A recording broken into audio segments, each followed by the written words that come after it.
Hey, welcome back to Tonster's channel. Today we have an unboxing and review of the Zombie Sailors toy Wrestling's Heels and Faces Series 4. So these are made by Zombie Sailors toy, retro figures of wrestlers. We don't particularly see in action figure form as much, so it's really cool we get these. And as I said previously, this is probably the top quality retro figures out there. I don't think any other companies top Zombie Sailors quality and details on these figures. And so let's look at each figure before we open them up.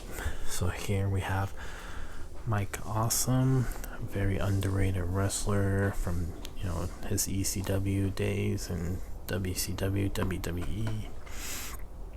So we'll look at back of the card, the Ron Rudat blueprint of Mike Awesome. Get a little biography. Mike Awesome, 6'6", weight 292 pounds, from Tampa Bay, Florida. One of the most agile big men in wrestling history. Has little difficulty soaring through the air and sending any size opponent flying across the arena with his awesome bomb. Known for his show-stealing classics with nemesis Masato Tanaka.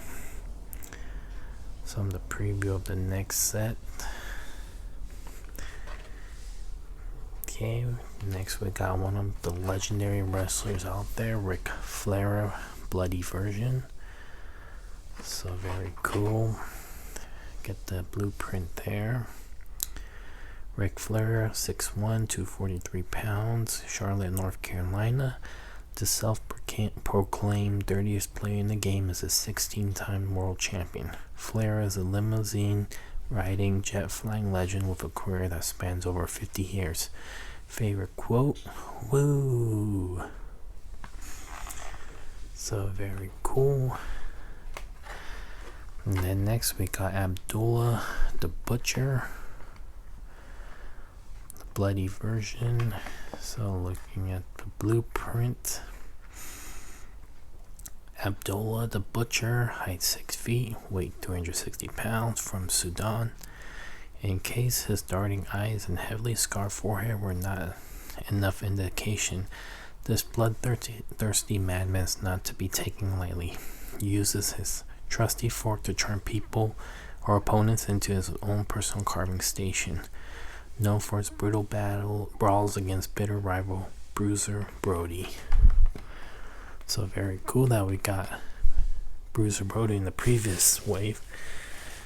So it makes sense to have Abdullah, his arch nemesis. So next we got Bad News Brown. I do believe this might be the first figure form of him, but don't quote me on that. I just remember reading it might have been his first ever figure. The blueprint, or they might have done one early in his wrestling career, so I'm not sure. But height 6'1", weight 271 pounds, from Harlem, New York. Bad News, one of the most intimidating stars the wrestling world has ever seen.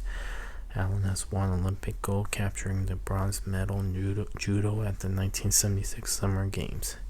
Finishes off opponents with his signature move, the Ghetto Blaster. And then next up, one of my favorites growing up in the Attitude Era, or close to the Attitude Era, and ECW time, is Tajiri. So Yoshihiro Tajiri. This is super cool. Finally get another figure of him. We got some from Jax previously, but nothing since really. So get the Ron Rudat blueprint. Yoshihiro Tajiri, 5'9", 205 pounds, from Japan. One of the fiercest competitors to hail from the land of the rising sun. Possesses a versatile arsenal of vicious thrust kicks, excruciating stretch holds, and spectacular flying somersaults. Debilitates adversaries with a mysterious green mist at the most opportune moment. So there we have them in the card. So next up, I'll take these out of package and we'll take a closer look at them. Alright, got them out of package. So let's look first at Mike Awesome. And he is a very underrated wrestler. If you guys get the opportunity, you can rewatch some of ECW, WCW matches, even in WWE. He had some really good matches and very athletic individual. One match I'll suggest, probably the one night stand against Masato Tanaka, which I believe Zombie Sailor's Toys will be releasing a figure of. And so we do get a good bunch of ECW alumni here, which is pretty cool because I feel like they are very underutilized in terms of figure making. But here, Mike Awesome, he did have that traditional mullet wrestling early on, so that's cool. Sculpted on elbow pad, you get the Awesome trademark name on the tights, all black, and can raise his arms up and down, and then the face sculpt looks really good, very accurate. It'd be cool if we get the 6-inch version of him one day. That'd be nice. Or even if he signs a Legends deal, that'd be cool. We get next the legendary wrestler himself, Ric Flair. Not really a big fan of Flair, but I do respect everything he's done in the business. He's just someone you know, very charismatic individual. He's a good one, but just not one of my favorites. But you get the busted open version here, so it's very cool with the hair sculpt. You see the kind of the blood bleeding through his hair. You get the busted open part painted on. He got his trademark woo, pointing hands with the tape in the finger. Very accurate, because look at this, you get the Ric Flair logo, and then the knee pads are cool. It's where it's kind of below his knees, which he oftentimes did while wrestling. You get the Ric Flair initials on the boots, all red attire, so it looks very cool. You got them looking very nice. Really love this one. For some reason, my favorite color of Nature Boy is the kind of the green one, the light greenish one. That would have been cool to have too. Maybe we'll get that down the line. Next, we got Abdullah the Butcher, really one of the early hardcore individuals out there. He comes with a removable fork that I just stuck into his open fist there. So you can put that, but just be very gentle. You don't want to, ruin this figure. So get another busted open. So 2 busted open figures in this set.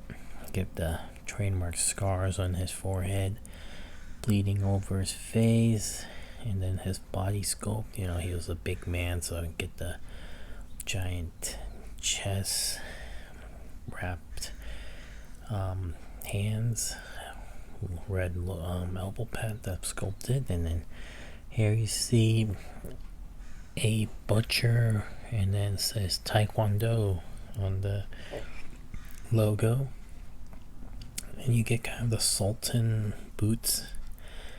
Not sure if that's what he wore, but more or so is likely, since Zombie's very accurate with his figure representation.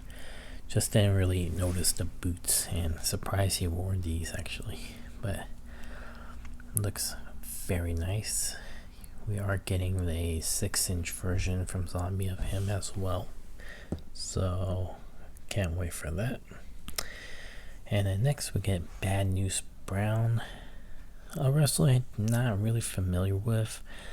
I mean, I did watch him growing up because my dad would buy the old VHS of WWF, and then the pay-per-views like WrestleMania, and I see Bad News Brown wrestling in it, and he was a very intimidating figure. I believe he has the black gloves because he would punch opponents in the heart, and that's why I remember clearly. But it's just all black attire, sculpted on gloves, trunks, wristband, knee pads, and boots. So very nice, we get that. And then lastly, we get one of my favorites, another ECW. So we're really building on the ECW line. Tajiri, Yoshihiro Tajiri. So super cool. Look at the head sculpt on this. Looks so accurate, very good. Get that little buzz, the hair kind of messy. Look at that accurate depiction of his face he does, and the hunchback he often walks the ring with. Sculpted on wrist and finger taped. Get the molded on tie on his trunks, and then the Japanese logo there. Very cool. I'm surprised nothing, like no green mist reference. I would have thought that there would be maybe a separate head sculpt with the green mist, or a green mist version would be cool. I think that probably will happen sometimes, but yeah, we get a really nice Tajiri figure. So yep, there we have it. Wave 4 of Zombie Sailor's Toys Heels and Faces line. If you enjoyed this video, please like and subscribe.